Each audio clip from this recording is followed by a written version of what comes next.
short, angry history of modern schooling. And really what it is the 900-page book I've just finished condensed to 1 hour. So I would have given you a 5-minute break before starting, but somebody's a harsh taskmaster here. The information's rather dense, and rather than rely on my own failing memory, I'll work from notes. I'll apologize in advance, but this is very, very, very strong stuff. Mass schooling of the young by force is a creation of the four great coal powers of the 19th century: Germany, England, France, and the United States. Its final conception, structure, and later development arises from the logic that fossil fuel used in conjunction with machinery imposes on society. This reality is masked by an earlier anticipation of mass schooling in certain utopian and religious writings about social order and human nature. But make no mistake, in the Western world there was never any such animal as mass schooling until coal came along paired with machinery. You shouldn't be fooled any more than Charles Francis Adams was when he observed in 1880 that what was being fashioned for children, unfortunate enough to be caught in the proposed school net, which hadn't happened up to then, combined the characteristics of the cotton mill, said Adams, and the railroad with those of a state prison. That's the Adams who had two presidents in his family. After the Civil War, certain utopian speculations about isolating children in compounds and subjecting them to deliberate molding routines began to be discussed seriously by the policy-making managers of business, government, and university life. These discussions were inspired by the potential for centralized mass production made possible by coal-driven machinery, railroad development that was also dependent on coal, and startling new inventions like the telegraph. The principal motivation for this revolution in family and community life wasn't only greed for money, although that was there, but also the philosophical conviction which approached a religion in its intensity that early indoctrination would lead to an orderly, scientific society led by the best people, unhampered by the democratic tradition or American libertarian attitudes. Forced schooling was the prescription to make the bulk of the population alike, dependent on remote authority, not local authority, for allocation to one or another station in the economy. No more Ben Franklins, no more Tom Edisons were going to be allowed. Individuals would be prevented from taking up their lives until an advanced age. During the post-Civil War period, childhood was extended about 4 years. In the late 19th century, a special concept was invented to lock older children in place. It was called adolescence, and that was a phenomenon unknown to the human race before that time. And the infantilization of young people did not stop at the end of the 19th century, but it continued right on through the 20th. Child labor laws were extended to cover more and more occupations. The permissible age of leaving school became higher and higher. The number of occupations not demanding schooling became fewer and fewer. You notice I use the term schooling and not education. By the 1970s, it was not unusual to find graduate students well into their 30s. From the start, there was a purpose behind schooling, which had nothing to do with what parents, kids, or communities wanted, but concentrated on what a highly centralized economy and a strong political state was thought to need. What that was can be seen from this excerpt from a speech Woodrow Wilson made to businessmen in 1914. I'm quoting Wilson without changing a word. We want one class of persons to have a liberal education, and we want another class, a very, very much larger class of necessity, to forego the privilege of a liberal education and fit themselves to perform specific, difficult manual tasks. By 1917, the major administrative jobs across America in schooling were under the control of a group of interests referred to in the press as the Education Trust. That term vanishes somewhere in the middle 1930s, but it's quite common in the newspapers of the teens and the 20s. At the first meeting of the Education Trust, the attendees included representatives of Rockefeller, Carnegie, Harvard, Stanford, the University of Chicago, and the National Education Association. The chief end of the new education, wrote Benjamin Kidd in 1918, was to, I'm quoting, impose on the young the ideal of subordination. The primary target of the first 30 years of forced schooling was the tradition of independent livelihoods in America.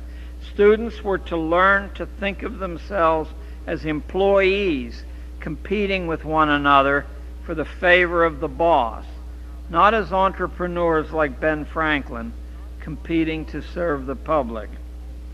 It was believed that only in this way could the menace of overproduction in America be contained. You'd have to, ladies and gentlemen, read into the primary sources, as I've spent years reading, to see how often the term overproduction emerges in these discussions of businessmen between 1880 and 1910. They were terrified that the early tradition of America, that people worked for themselves, would continue, and that this would make it impossible for large central corporations to get financing to work. Since their machinery cost so much money, who would constantly replace that machinery if at any moment the peril of thousands of people opening small competing interests were alive? So it had to be put to death. In 1919, Arthur Calhoun's Social History of the Family informed the nation that the child was passing from the family, I'm quoting now, into the custody of community experts. And he offered a significant prophecy that we could expect in time to see a system of public education, quote, designed to check the mating of the unfit. In 1922, Mayor Hylan of New York City, alluding specifically to actions in schools of the Rockefeller Foundation and other corporate interests, said in a public speech that the schools had been seized as an octopus would seize its prey by, quote, an invisible government. You'll find that reference in Diane Ravitch's book, The Great School Wars. Be good now, later. The 1920s were a boom period for forced schooling as well as for the stock market.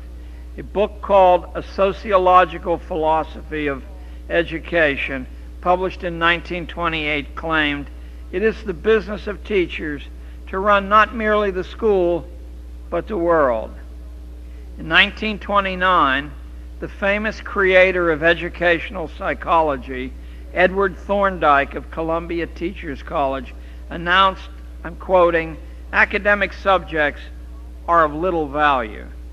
His colleague at Teachers College, William Kirkpatrick, boasted in his book, Education and the Social Crisis, that the whole traditional system of rearing the young was being made over by experts.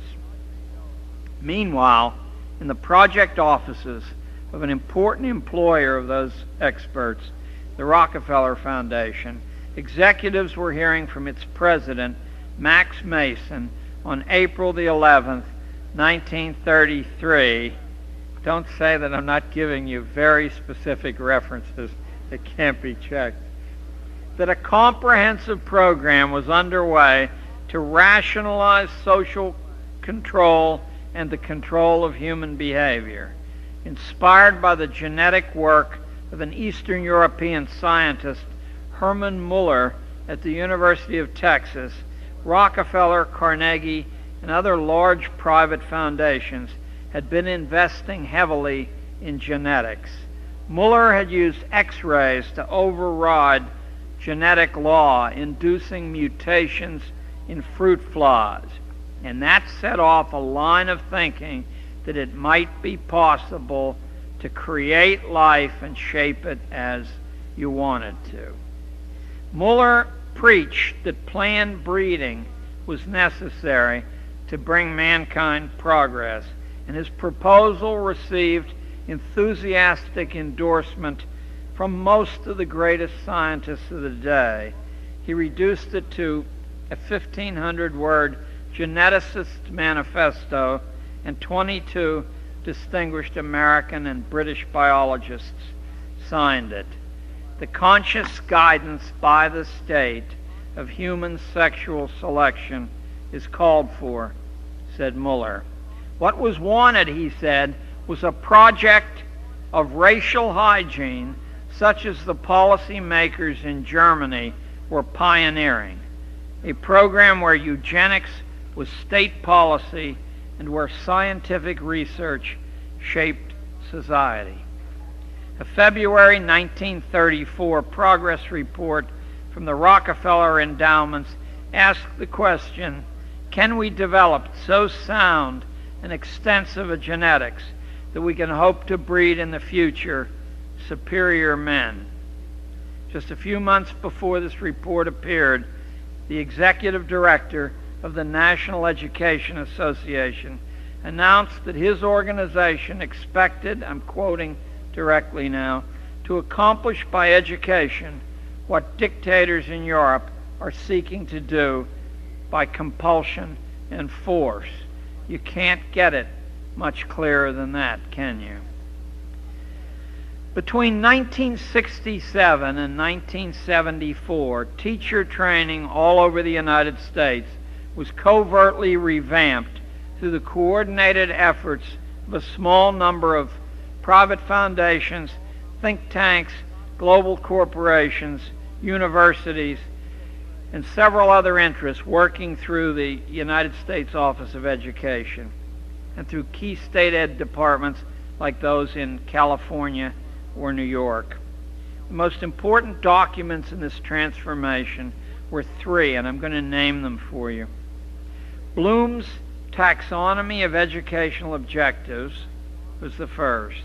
An extensive government exercise in futurology called Designing Education for the Future was the second, and the Behavioral Teacher Education Project was the third.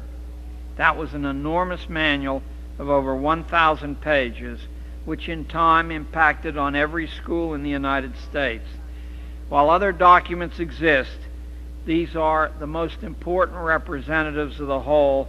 They'll serve to make clear to you what project is underway, and I'll take them one by one. Designing Education, produced by the Federal Education Department, redefined education after the Prussian fashion as, quote, a means to achieve important economic and social goals of a national character.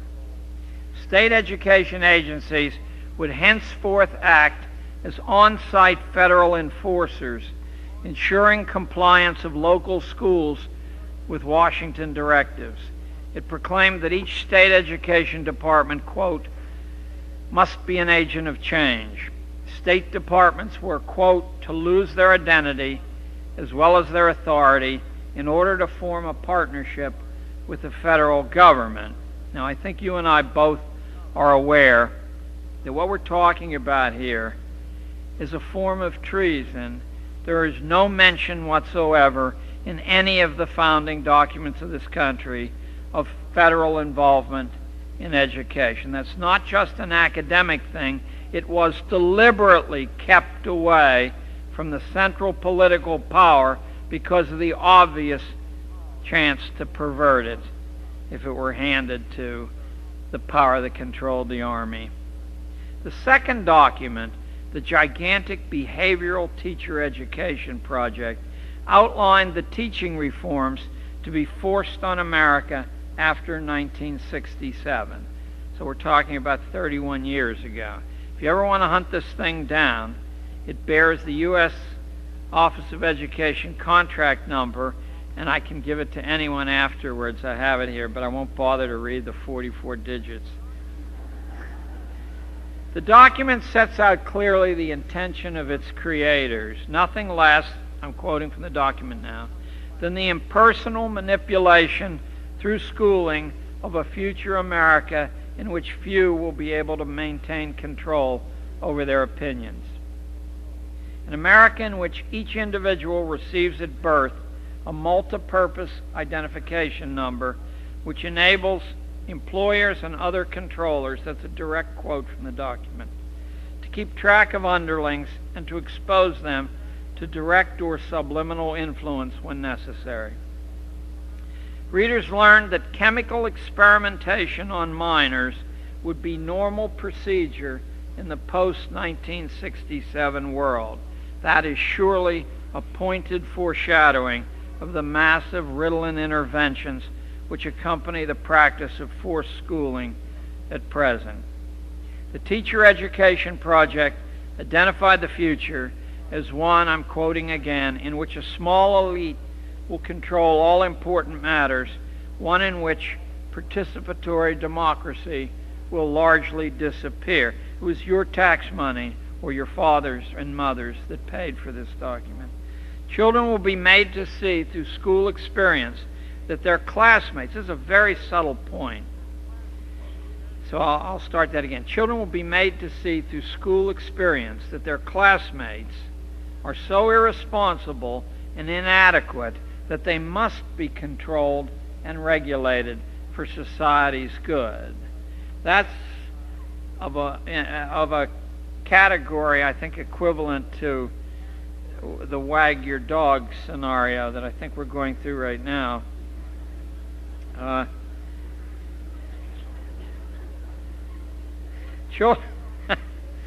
According to the project, postmodern schooling will focus, this is a direct quote, on pleasure cultivation and other attitudes and skills compatible with a non-work world.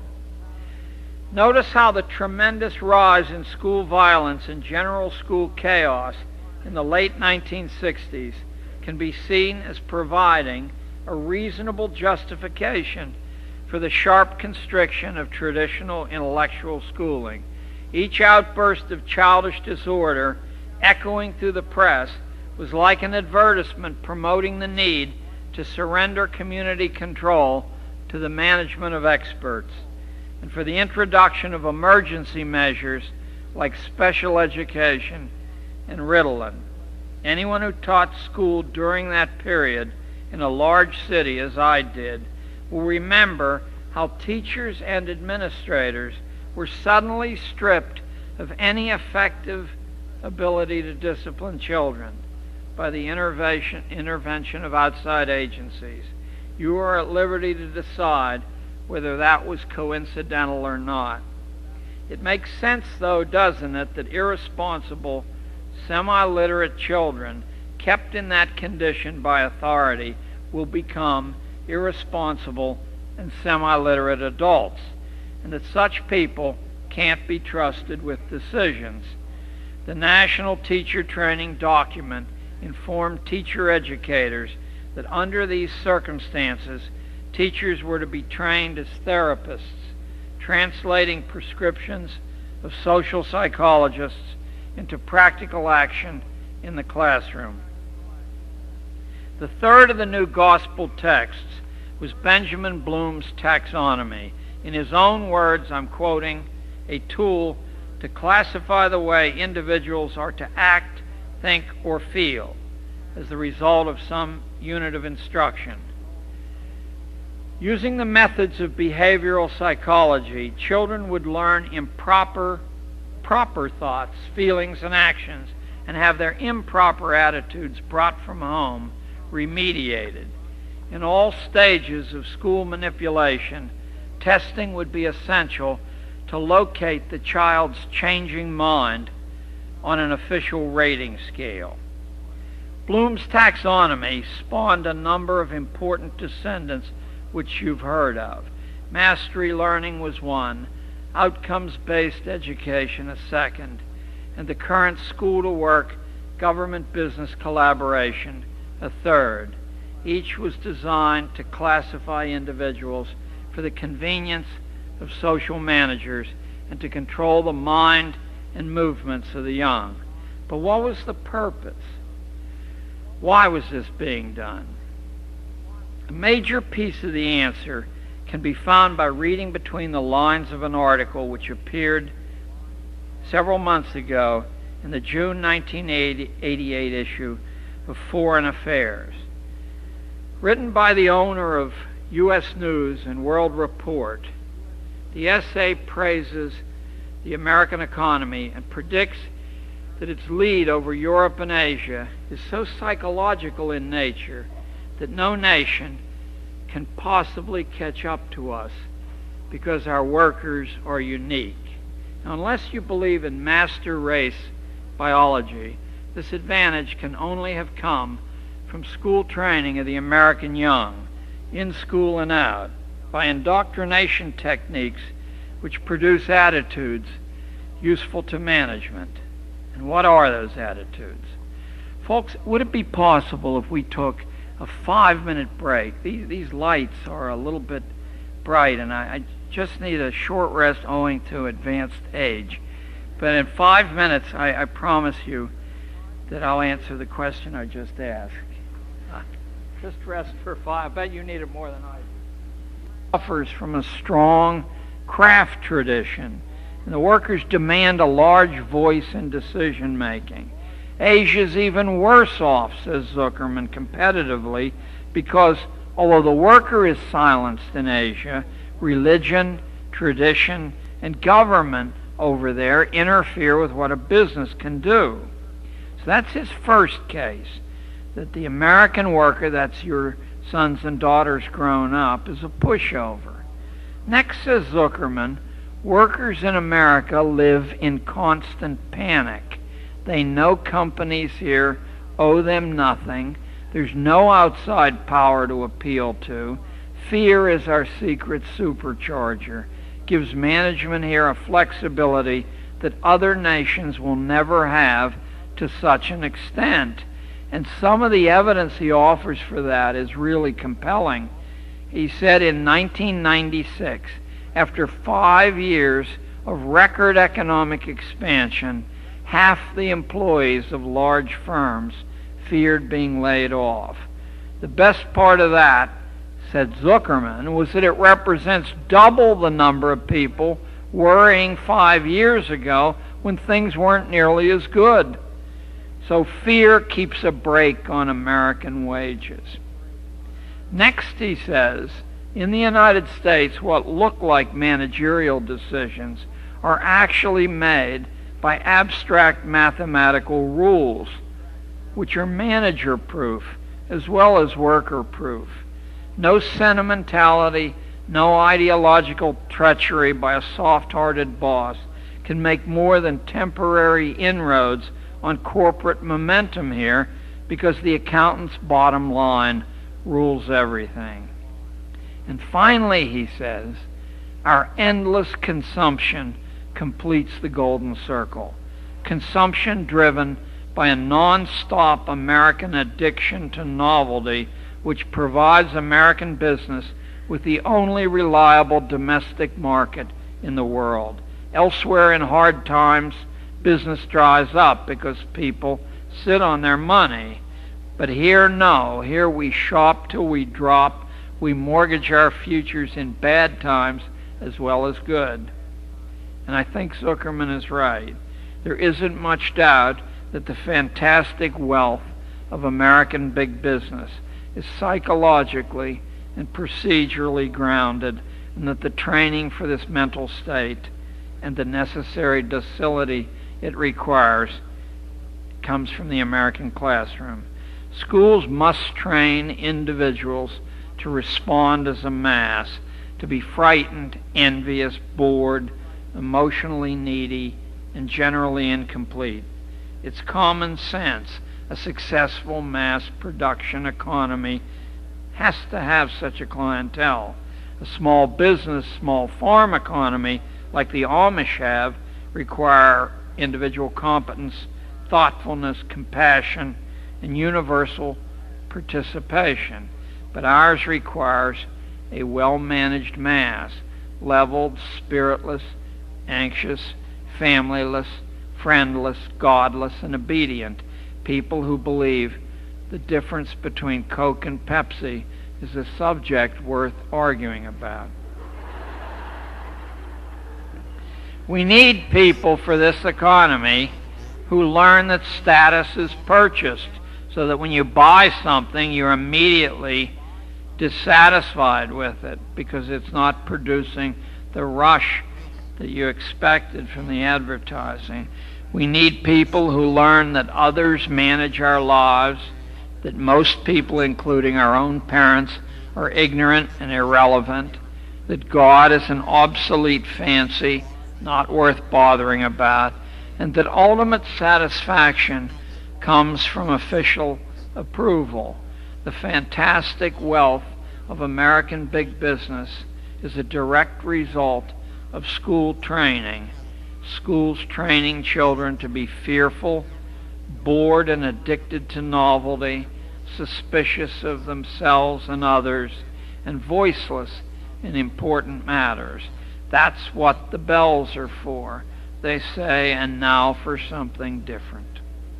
The secret of American schooling is that it doesn't teach the way children learn, as I think Inga represented well to you, nor are schools supposed to. School has been engineered to serve a particular kind of economy and a strictly layered social order, not to benefit kids and families. That's why it has to be compulsory. The prime directive of schooling is to retard maturity and wholeness.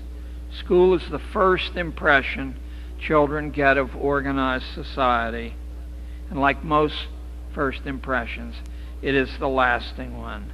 The decisive dynamics which make forced schooling poison to healthy human development are easy to spot. And I'll give you a small package of these. The work with which most classrooms engage the child is not significant work. It doesn't satisfy real needs pressing on the individual, doesn't answer real questions that experience raises in the young mind. It doesn't contribute to solving any problem encountered in actual life. The psychological effect of making work external and foreign to individual longings, experience, questions, and problems renders the victim listless. Growth and mastery only come to those who vigorously self-direct.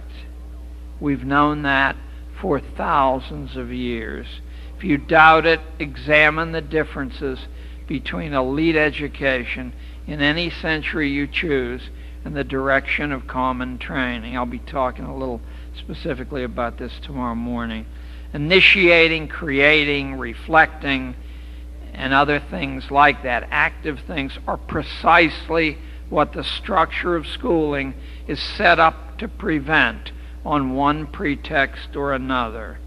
As I watched it happen for 30 years, it takes about 3 years to break most kids. 3 years confined to environments of emotional neediness with nothing real to do. And I must say, Inga, if you're here, you added another dimension to this for me by showing that formula that only 1/3 of the time inside of school. It's like the army, you're actually doing anything at all. In such environments, songs, smiles, bright colors, and cooperative games do the work better than angry words and punishments. Has it ever struck you as odd that the Prussian government, now of course we don't have a nation called Prussia anymore because the nation called Prussia overwhelmed the other 171 German states, and Germany became Prussia, or Greater Germany was Prussia, and we got the two great wars of the century from Prussia. Has it ever struck you as odd that the Prussian government was so sympathetic and helpful to the experiments of Friedrich Froebel, the inventor of kindergarten, and to Heinrich Pestalozzi, who was the inventor of Fun and Games Elementary School? Both those guys were underwritten by the Prussian government. All their assistants were Prussian government agents. It's a little strange to think of the guys with the points on their helmet and all the funny balloons. But there was a method to that madness. The strongest meshes of the school net are totally invisible. Constant bidding for a stranger's attention creates a chemistry whose products are the common characteristics of modern school children: whining, dishonesty, malice, treachery, cruelty. The unceasing competition for official attention. Have you ever seen the little arms go out of the sockets, jumping out of the seat?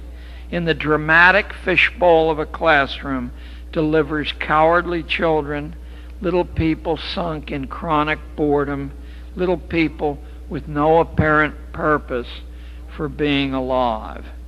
The procedure is identical to that which causes caged rats to develop eccentric mannerisms when they have to press a bar for food on an aperiodic reinforcement schedule, where food is delivered but at random, but the rat doesn't know that.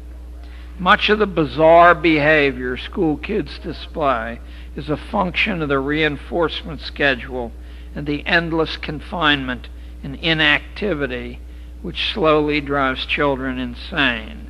Trapped children, like trapped rats, need close management, as any rat psychologist will tell you. See, I'm more eloquent when I'm seated. and you will be too when you get to be my age and weight. In the first decades of the 20th century, a small group of famous academics, symbolically led by John Dewey and Edward Thorndike of Columbia Teachers College, Elwood Cubberley of Stanford, and a handful of others, together with their corporate and financial allies like J.P. Morgan, Vincent Astor, Commodore Whitney, Andrew Carnegie, and John D. Rockefeller, decided to bend government schooling to the service of business and the political state, as it had been done nearly a century before in Prussia. A higher mission for this project existed too, one to catch the imagination of dreamers and to fire the blood. School was to serve as an instrument for managing evolution, establishing the preconditions for selective breeding. In Thorndike's memorable words, and you remember Thorndike is the creator of what we call educational psychology. In Thorndike's memorable words, this had to be done quickly before the new industrial masses, quote, take things into their own hands. Standardized testing would eventually be used to separate those fit to breed and fit to work from those unfit. Because of its traditions, however, America was a resistant population on which to experiment. But thanks to the patronage and the interest of various international business people, a group of academic social engineers was able to visit mainland China in the first 3 decades of the 20th century. Someone really ought to make a movie about what I'm going to tell you next. And live there, as John Dewey lived in post-revolutionary China for 2 years. In China, these men could test pedagogical theory on a docile and bewildered population which had recently lost its ancient form of governance. Important school superintendents were in on this work, although the general public is in the dark about it to this day. For example, I'd like you to listen to Dr. H.B. Wilson, superintendent of the Topeka schools, writing in his book, which absolutely nobody read or would want to read. It's called Motivation of Schoolwork. He wrote it in 1916, but this one paragraph was worth the agony of reading his whole book. The introduction of the American school into the Orient has broken up 40 centuries of tradition. It has given us a new China, a new Japan, and is working marked progress in Turkey and the Philippines. The schools are in a position to determine the lines of progress. The Chinese Revolution was Western-inspired and Western-financed, just as the Russian Revolution soon was to be. And it placed that nation in a favorable state of disintegration for laboratory testing of pedagogical mind alteration technology. Out of this ferment rose a Chinese tracking practice built on the ancient habit of character references, modernized and bureaucratized. It's called in China the Dangan. It is a continuous, lifelong personnel file exposing a student's intimate history from birth through schooling and then through life. The Dangan constitutes a comprehensive overthrow of privacy, and today nobody works in China without a Dangan. By the mid-1960s, preliminary work on an American Dangan was taking place in schools as information reservoirs attached to schooling began to store personal data about individual children. A new class of expert, like Ralph Tyler of the Carnegie Foundation, began to urge the collection of data and its unification in computer code to enhance cross-referencing with all the other data banks. By 1971, psychologists in the pay of government and private foundations were justifying surreptitious data gathering from children as the moral right of institutions. Now, I want to take you back a few years again. Between 1896 and 1920, a small number of powerful industrialists, together with their private foundations, sponsored university administrators, house experts, and house politicians, spent more money on mass force schooling than the government did. Indeed, Andrew Carnegie and John D. Rockefeller together spent more money than the government did on schooling between 1900 and 1920. In this laissez-faire fashion, a system of modern schooling was constructed without public participation. I don't blame you if you're a little surprised by this data, but as my publisher was quite surprised by it, and when I demonstrated its validity from the documents of the Carnegie Foundation and the Rockefeller Foundation. There are others as well, but those are major players. They wouldn't allow it to be printed. I said, but it was written, and it's in public domain. They said they didn't want the hassle. If you want to know the motives of this project, you need only read the first public mission statement of Rockefeller's General Education Board that was printed in its first report to well-wishers, issued in 1906. And I'm going to read you the first paragraph, and I guarantee you it's utterly unbelievable, and if you have children, this ought to be as chilling as anything you've heard recently. In our dreams, people yield themselves with perfect docility to our molding hands. The present education conventions of intellectual and character education fade from their minds, and unhampered by tradition, we work our own will upon a grateful and responsive folk. Can you believe people actually wrote this and printed it? We shall not try to make these people or any of their children into philosophers or men of learning or men of science. We have not to raise up from them authors, educators, poets, men of letters. We shall not search for artists, painters, musicians, lawyers, doctors, preachers, politicians, statesmen, of which we have an ample supply. The task is simple. We will organize children and teach them in a perfect way the things their fathers and mothers are doing in an imperfect way. The real purpose of modern schooling was announced by Edward Ross of the University of Wisconsin in the same year that was written. Ross is generally considered one of the three founders of the 20th century discipline called sociology, and in a book bluntly called Social Control, Ross wrote, I'll quote directly, "Plans are underway to replace family, church, and community with propaganda, education," he meant schooling, "and mass media. People," he informed his readers, "are only little plastic lumps of dough." Another insider of modern schooling, H. Goddard, chairman of the psychology department at Princeton, called government schooling in 1920, quote, "the perfect organization of the hive," close quote.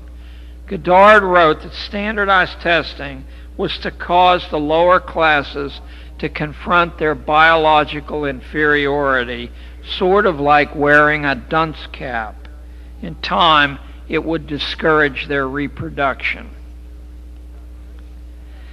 By 1971, the U.S. Office of Education, now deeply committed to gaining access to the private lives and thoughts of children, granted contracts for 7 volumes of so-called change agent studies to the Rand Corporation. Change agent training was launched with federal funding under the Education Professions Development Act. Soon, the Change Agent's Guide to Innovation in Education appeared. Grants were then awarded to colleges for the training of change agents, while 6 more Rand manuals were printed and distributed to teacher training courses. In 1989, a senior director of the Mid-Continent Regional Education Laboratory told the 50 governors of the United States assembled in Kansas City for their annual meeting the following. This is a direct quote. Not a word is changed. "What we're into is the total restructuring of scientific scholarship, specifically the importation of German research university values to America at the end of the 19th century covered the track of what was going on. What American colleges had traditionally thought about college work is that it was about teaching and learning. It was about individual student growth in intellect, but that's not the way the German system worked. What a German research university was about was direct service to corporations and the political state, using students who paid for the right to donate their services free, along with the paid professional academics. In return for demonstrating, a student demonstrating that he or she had trained adequately and was loyal, the German system then reserved jobs and professional licenses for the appropriate graduates.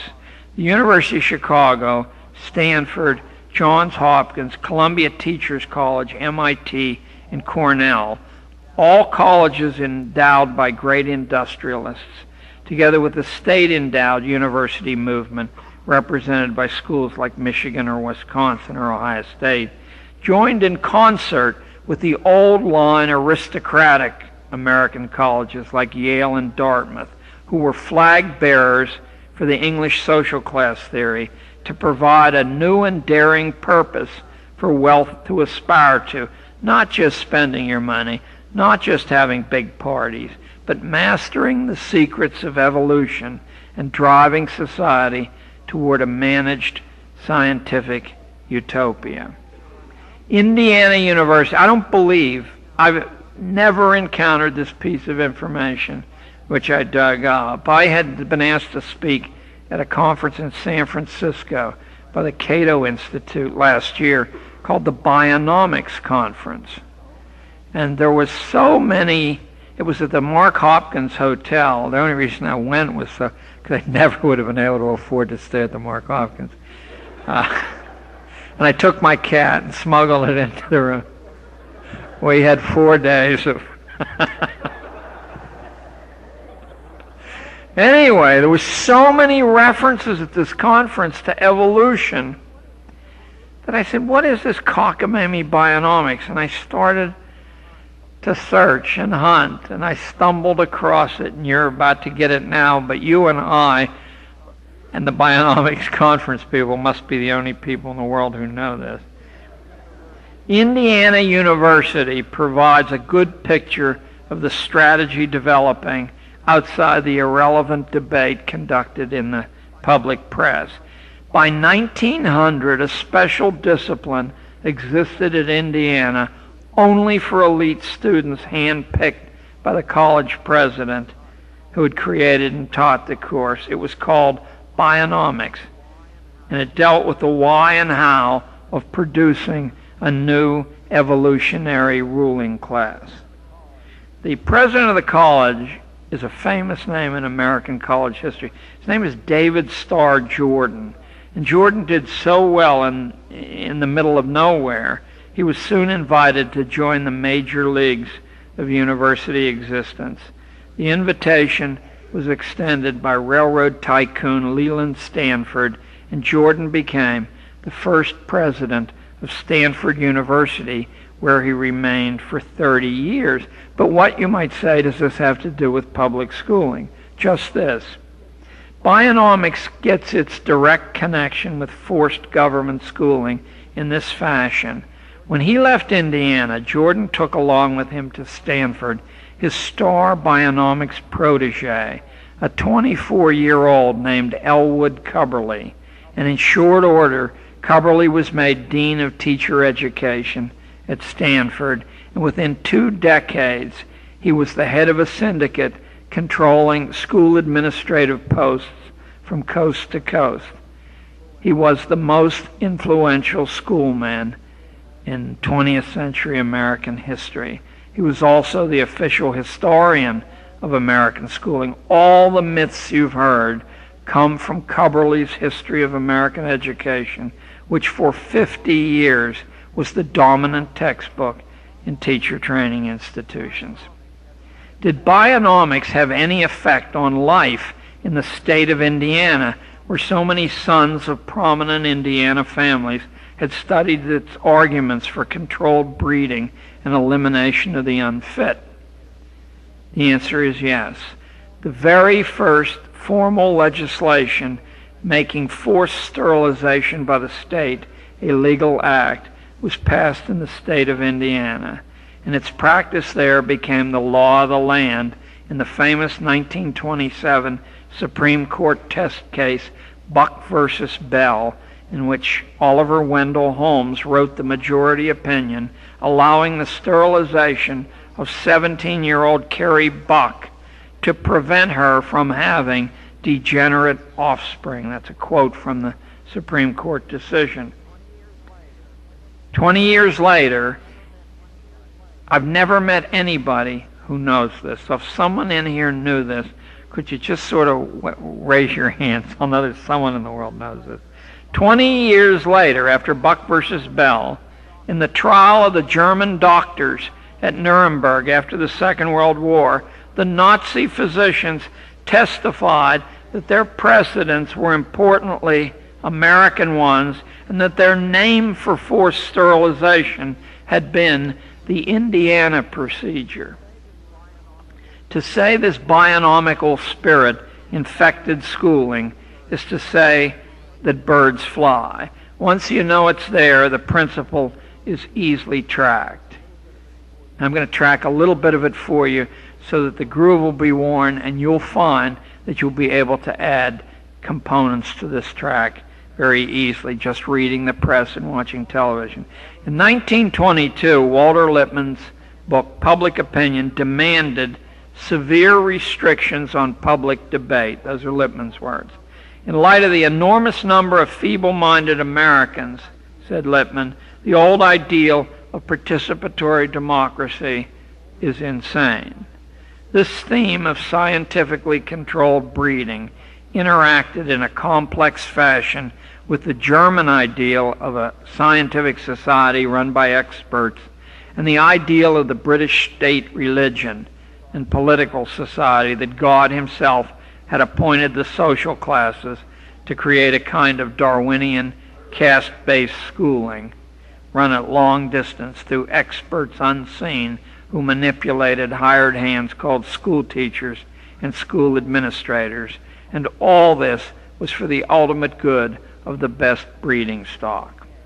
In 1928, Sigmund Freud's favorite nephew, Edward L. Bernays, who is the creator of the craft that we call today public relations, said in his book Crystallizing Public Opinion that, quote, invisible power is now in control of every aspect of American life. Democracy, said Bernays, is only a front for skillful wire-pulling tricks the new sciences of mental manipulation could place at the disposal of policy people for a price. By 1944, the jettisoning of natural rights resonated through every corner of American academic life. Any academic who expected free money from foundations, corporations, or government would play the scientific management string on his lute. In 1961, the German concept of the political state as a fatherland surfaced in John F. Kennedy's inaugural address, in which his listeners were lectured, "Ask not what your country can do for you, but what you can do for your country." And in 1995, Time magazine, I believe it's the first issue in February, lectured its readers in a cover story that, quote, democracy is in the worst interest of national goals. The modern world is too complex to allow the man or woman in the street to interfere in its management. Now the secret was in the open. The original American Commonwealth ideal had been repudiated by its guardians. In the same year, some of the methodology used to achieve this repudiation was brought to light in a long documentary film, which I'll bet shows around Nashville. It's called Manufacturing Consent. It was about the career of the legendary MIT professor Noam Chomsky, the world's foremost linguistics scholar. But Chomsky's interests haven't been in linguistics for at least 20 years. In the film, Chomsky confirmed a growing popular suspicion that the news you hear is tightly controlled. He showed that all the news in the world pouring through mass channels is under the direction of 23 global corporations which spin propaganda on every side of every issue, thus constricting public imagination wherever important interests are in question. School was an important terminal on a production line to create a utopian world resembling a gigantic Epcot Center, or perhaps the Mother Chautauqua of late 19th century fame, a utopia before its time. There was only one important eugenical limitation on this school-created utopia to come. It wasn't intended for everyone. At the most, for 20% of the existing population.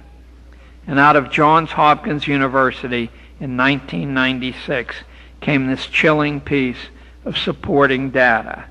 I'm going to quote from the Hopkins report. The American economy has grown massively since the mid-1960s, but workers' real spendable wages are no higher than they were 30 years ago.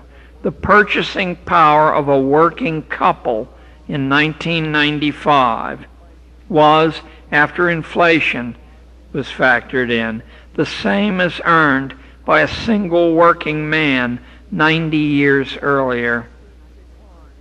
This steep decline in American common prosperity then forced both parents from home and forced their kids into the managed world of daycare and extended schooling. And although you and I have been harangued endlessly, century-long, that enlarging the scope of schooling would cause wealth to be more evenly spread, exactly the reverse has occurred. Wealth was 250% more concentrated by 1998 than it was in 1898. I don't mean to be inflammatory, he said, but it's as if government school has made people dumber, not brighter, made families weaker, not stronger, has ruined formal religion with its hard-sell exclusion of God, has set the class structure in stone by dividing children into classes and setting them against one another, and has been midwife to an alarming concentration of wealth and power in the hands of a fraction of our national community. Real school reform would have to overthrow a powerful form of mental conditioning which has taken a century to implant. To one degree or another, all of us have been indoctrinated in a variety of ways to believe that the American experiment, which promised ordinary people sovereignty over their own lives, was wrong-headed and childish. Real school reform would have to defeat the belief, learned in school and reinforced through the media, that ordinary people are too stupid, too irresponsible, too childish to be trusted to look out for themselves. When children are encouraged to run wild in school and to become stupid there, this poisonous lesson is hammered home for the rest of us day after day. We've all experienced it. No wonder we all believe it. The premises of scientific schooling seem impossible to dispute, so thoroughly have they been demonstrated by the form of forced schools which corporations and the federal government imposed on us a century ago. After all, why should hopelessly ignorant people be allowed to make decisions, even intimate personal ones like how to raise their own children? Certified experts are available who know vastly more than about everything and anything. Thus has the Protestant Reformation, whose brightest product was America, been thrown on the scrap heap, because if there's any bedrock of the Protestant Reformation, it was Luther's declaration, every man his own priest. Jefferson and Madison must have been loony to want us to trust the common people. Now let me take, in conclusion, a stab at a reply. To have better schools that served families and communities and individuals, instead of suffocating them, we would need to trash certain assumptions. We would need to abandon entirely the idea that any such sociological reality as mass man actually exists, except in the minds of those who benefit from such a belief. We would have to believe what our fingerprints and our intuition tell us, that no two people are alike, that nobody can be accurately described by numbers and graphs, that trying to do this sets up an endless chain of future grief. We would have to accept that a fantasy like scientific pedagogy is impossible because each person has a private and a singular destiny. We would need to transfer faith from school and corporate experts and behave as if these principles were true, as over 1 million homeschooling families in this country do. We would need to wake up and admit that knowledge is a far cry from wisdom, that each American has the right to live as he or she deems wise, and if the way individuals choose to live and raise their kids means disaster for global corporations, as surely the way of life the Amish embraced, if it were embraced by too many, would mean disaster, then that fateful choice still needs to be honored because it is protected by the law that defines America, our founding documents. It's high time we all remembered what mankind needed an America for in the first place.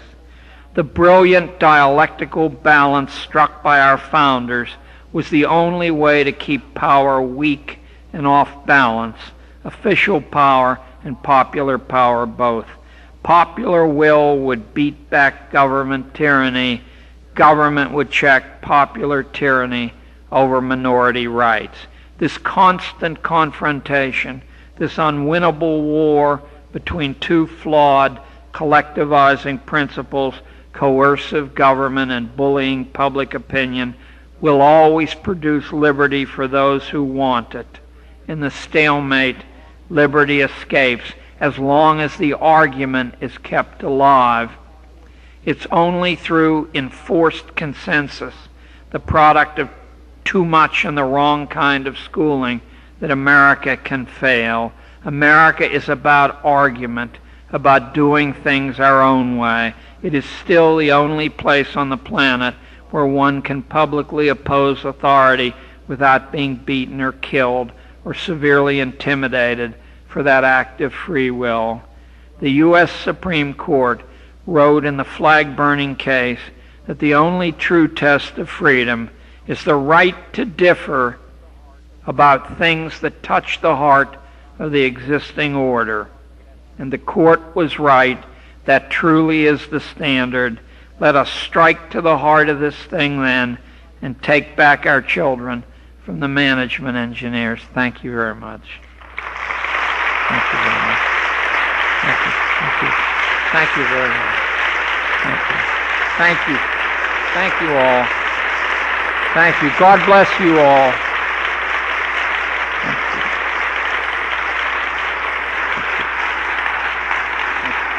Thank you. Well, you just heard what my publisher doesn't want. Doesn't want the rest of the country to hear. They really had. They've kept my book for a year. I mean, they want the book, but they don't want the quotes from the foundation documents and from the various social engineers, which are pretty easy to trace once you know they're there. Anyway, thank you. See you tomorrow morning.